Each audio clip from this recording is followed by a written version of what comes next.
बिस्मिल्लाहिर्रहमानिर्रहीम। Mathematical statistics के next lecture के साथ हाजिर। हम कुछ प्रोबेबिलिटी लॉस प्रूव कर रहे थे। हमारा आज का जो प्रोबेबिलिटी लॉ पहला एडिशन लॉ स्टेटमेंट देखते हैं। If A and B are any two events, A B हमारे पास दो events defined in a sample space S, then prove that probability of A union B is equal to probability of A plus probability of B minus probability of A intersection B। यहाँ ये एक बात याद रखिएगा कि A और B पर कोई शर्त नहीं लगाई गई। ये दो ऐसे इवेंट्स हैं जिन्हें एनी इवेंट्स करार दिया गया है। सैंपल स्पेस में टू एनी इवेंट्स करार दिया गया है। इन पर कोई कंडीशन अप्लाई नहीं की गई। Proof: the event A union B may be written as union of two mutually exclusive events A and B intersection A bar। See the diagram। चलें पहले इस डायग्राम को ज़रा देख लेते हैं जी। ये सैंपल स्पेस के अंदर एक हमारे पास इवेंट A को सेट की शक्ल A की शक्ल में दिखाया गया है, दूसरे इवेंट को दूसरे सेट की शक्ल में दिखाया गया है। ये जो दरम्यान जहाँ पर कर्सर है ये area shaded area A intersection B के तौर पर ये वाला। अच्छा, अब जो बाकी बच जाता है वो हमारे पास फिर क्या है? वो है ए इंटरसेक्शन बी बार। ये इस वक्त देखें जहाँ पर कर्सर मूव कर रहा है ये सारे का सारा बी है। ये देखिए ये कर्सर मूव कर, ये सारे का सारा बी। जब आप बी बार लेंगे तो ये हिस्सा बी बार आएगा, ये बी सर्कल के इस तरफ, ये बी बार। तो ए और बी बार का इंटरसेक्शन लें तो हमारे पास ये एरिया है जिसमें ये इस तरफ से लाइनें बनी हुई है। इस लाइनों के अलांग कर्सर मूव कर रहा है, ये वाला ये area A intersection B bar. अच्छा, फिर ये क्या होगा? जो ये इसकी लाइनें इसके अलांग ये जो एरिया होगा ये बी इंटरसेक्शन ए बार। ठीक है। अब उसने कहा ए यूनियन बी को इस अंदाज से लिखें, A union B equal A union ये वाला set B intersection A bar. ये इस वक्त जहां कर्सर चल रहा है ये सारे का सारा सेट ए का इंटीरियर, ये देखें इसके अंदर ये सारे का सारा सेट है। ये लेकिन ये जो पोर्शन है बी इंटरसेक्शन ए बार, तो इसका मतलब ए यूनियन बी को हमने दो म्यूचुअली एक्सक्लूसिव यानी डिसजॉइंट सेट्स की शक्ल में लिख दिया गया। ऐसे दो सेट्स की शक्ल में लिखा जिनमें कुछ कॉमन ना हो।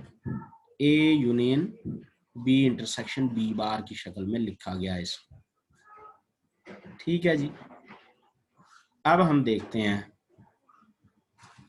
दोनों की जब प्रोबेबिलिटी लेंगे, probability of A union B equal probability of A plus probability of B intersection A bar. अच्छा, ये जो प्रोबेबिलिटी ली है ये हमने एक डेफिनेशन की रूह से ली है। अगर आपको याद हो तो हमने एक डेफिनेशन पढ़ी थी, वो मैं आपको भी दिखाता हूँ। प्रोबेबिलिटी की डेफिनेशन में वो तीन उसके फीचर्स से अभी आपके सामने आ जाएगी, तो मुलाहजा करते हैं। ये देखिएगा जी, yes, classical definition of probability में ये probability of any event must be greater than 0, must be positive, probability of any event must be positive, probability of a sample space is 1। और तीसरी कंडीशन क्या थी क्लासिकल डेफिनेशन ऑफ प्रोबेबिलिटी में कि दो mutually exclusive events हो तो probability of A union B equal probability of A plus probability of B. Classical definition of probability के ये जो तीन फीचर्स थे उसमें से ये आपके सामने तीसरा फीचर है म्यूचुअली एक्सक्लूसिव इवेंट्स के वाले से, वो हमने अप्लाई किया। अब वापस आते हैं हम जिसे प्रूफ कर रहे थे।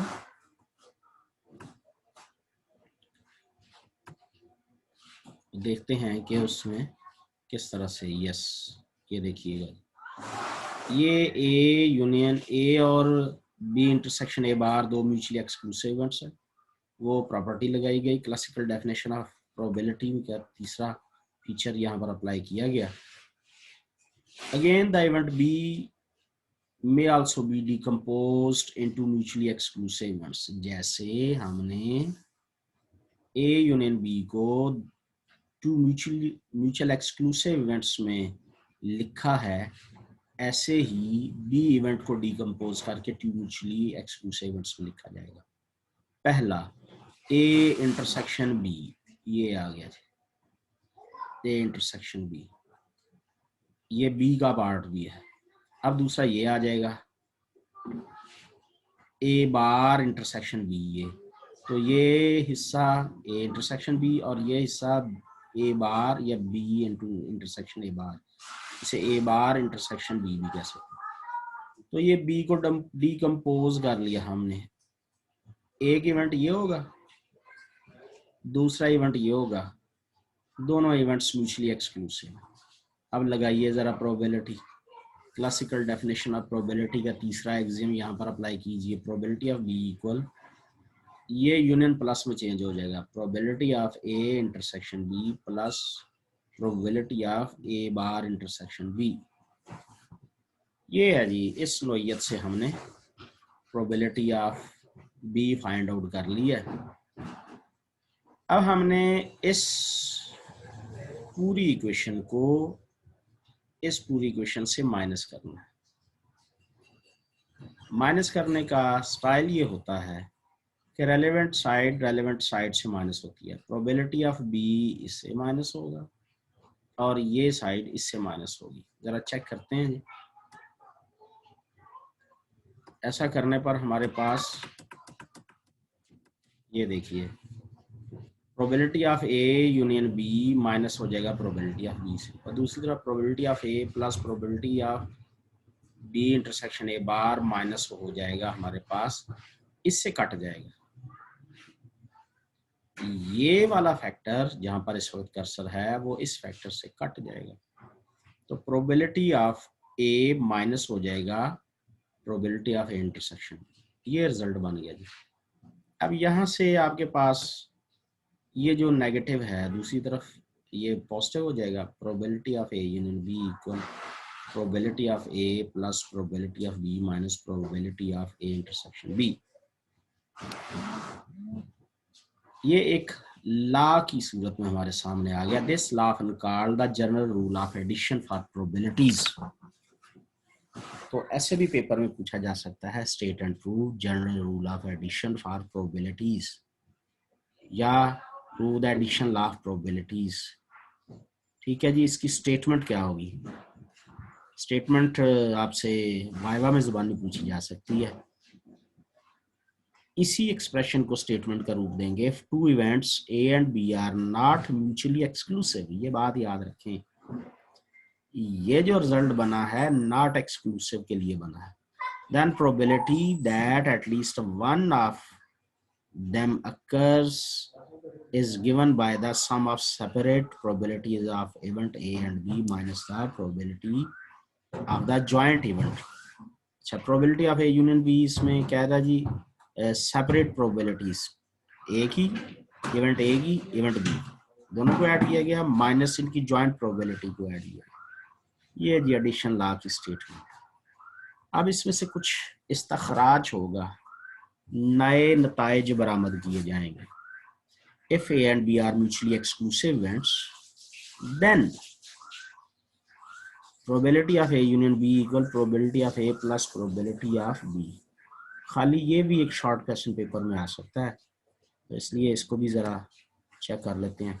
A and B are mutually exclusive, therefore दोनों का इंटरसेक्शन A इंटरसेक्शन B 5, और प्रोबेबिलिटी अगर आप लें probability of A intersection B दोनों तरफ इक्वल प्रोबेबिलिटी ऑफ 5। तो हमने ये पढ़ रखा है प्रोबेबिलिटी लॉस में कि फाई की प्रोबेबिलिटी जो है नल इवेंट की प्रोबेबिलिटी 0। अच्छा, अब probability of A intersection B 0 हो चुकी, तो वो जो हमारे पास रिलेशन है probability of A union B equal probability of A plus probability of, which is the just restatement of axiom 3, वही axiom 3 बन जाता है, क्लासिकल डेफिनेशन ऑफ प्रोबेबिलिटी का axiom 3। एक अल्टरनेट मेथड है जी, सैंपल स्पेस, उसमें इवेंट ए है इवेंट बी है, म्यूचुअली एक्सक्लूसिव एंड डिसजॉइंट है, इनमें कुछ भी कॉमन नहीं।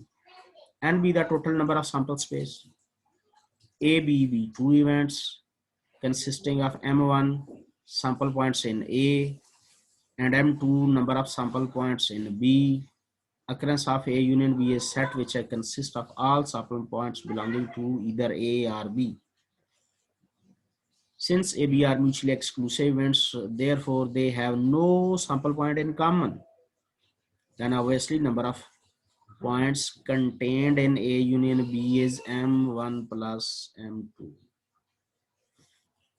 Probability of A union B equal sample points in A union B m1 plus m2, number of total sample points divided by n, n को दोनों के नीचे अलग अलग, तो m1 over n plus m2 over n, ये बना probability of A plus probability of A, probability of B। ये एक अल्टरनेट मेथड से प्रूव किया गया। अब हमारे पास क्रॉलरी 2, एक और नतीजा निकाला जा रहा है। भी जो हमने लॉ प्रूव किया वो 2 इवेंट्स के लिए किया है। अब देखते हैं कितने इवेंट्स हैं क्रॉलरी 2 में। If A1, A2, so on, AK are K mutually exclusive events, then probability of one of them occurs. Sum of the probabilities क्या होगा? Probability of A1 union, probability of A1 union, A2 union, A3, so on, union AK, अलग अलग सब की probabilities add हो जाएंगी। It is to be noted that A1, A2, so on, AK are mutually exclusive and collectively exhaustive. इन सब का union लें तो सैंपल स्पेस बने। Then probability of A plus probability of A2, so on, probability of AK equal 1। ठीक है जी, ये एक उसकी और जनरल नोटेशन थी। अब हमारा रिजल्ट है जी बूल्स इनइक्वालिटी, वहीं से ही ये रिजल्ट निकाला जाएगा। तो देखते हैं बूल्स इनइक्वालिटी किस तरह से वर्क करती है। If A, B are any two events, then probability of A union B less than equal probability of A plus probability of B. The addition law for any two events A and B may be written as probability of A union B plus probability of A intersection B equal probability of A plus probability of B। ये कैसे हो गया? असल में addition law में जो इधर minus हो रहा था ना एक्सप्रेशन, वो से इधर भेजकर पॉजिटिव कर दिया गया। अब यहाँ से क्या साबित हुआ? यहाँ से ये रिजल्ट साबित हुआ कि ये दोनों इस वक्त इक्वल है। अगर ये एक्सप्रेशन, ये पार्ट, ये टर्म ड्रॉप कर दी जाए तो ये साइड छोटी हो जाएगी। Probability of A union B less than equal probability of A plus probability of B, ये दो के लिए। अब के इवेंट्स के लिए, if A1, A2, A3, so on, AK, then ये जो फिर रिलेशन कैसे बनेगा प्रोबेबिलिटी वाला? Probability of A1 union A2 union so on union AK, सब का यूनियन लिया गया प्रोबेबिलिटी, तो ये लेस देन इक्वल होगा सब के इनफरादी प्रोबेबिलिटीज के सम का। Probability of A1 plus probability of A2 plus so on plus probability of AK। This result is known as Boole's inequality. हम इसे क्या नाम देंगे?